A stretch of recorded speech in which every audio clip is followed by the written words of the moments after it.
unquestionable fact that everything begins with an idea. A philosophy based on the fact that riches of every kind begin with the state of mind, that one may start with nothing but thoughts, ideas, and organized plans.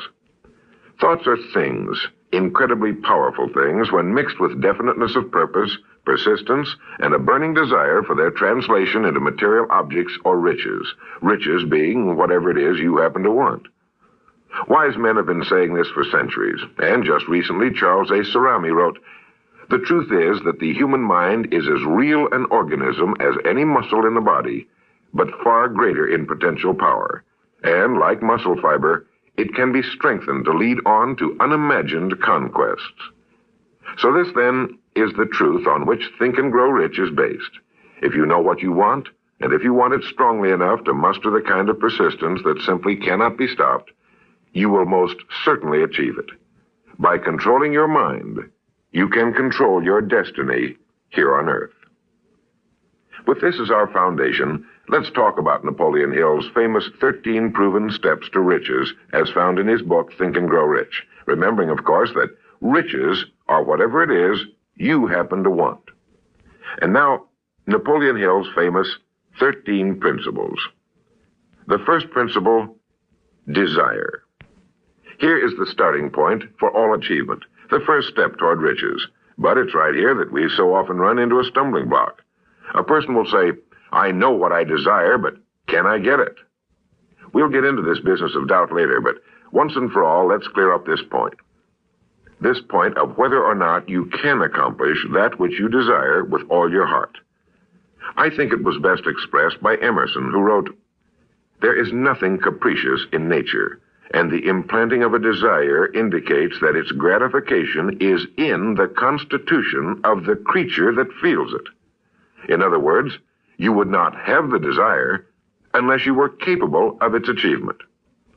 Each of us has a built-in governor, and our desires are modified by our abilities and leanings.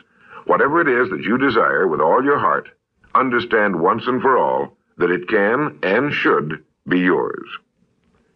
In Think and Grow Rich, Napoleon Hill cites example after example of why your burning desire is nothing more than an accurate picture of what you will one day become. So right here, firmly establish in your mind that which you desire more than anything else. For, as Helvetius put it, by annihilating the desires, you annihilate the mind. Every man without passions has within him no principle of action, nor motive to act. A good way to determine whether or not you really have a burning desire is to examine the way you go after it. If you go after that which you think you desire tentatively, timidly, in an attempt to play it safe, you don't have a burning desire at all. You can't get to second base if you keep one foot on first. But if you're willing to burn your bridges behind you and say once and for all, "This is it, this is what I will do, and I will never retreat, I'll never go back," then you have the sort of desire that can only end in success. It takes that kind of resolve to be able to keep picking yourself up after the falls you're bound to take. The only people who don't make mistakes are those who never try anything.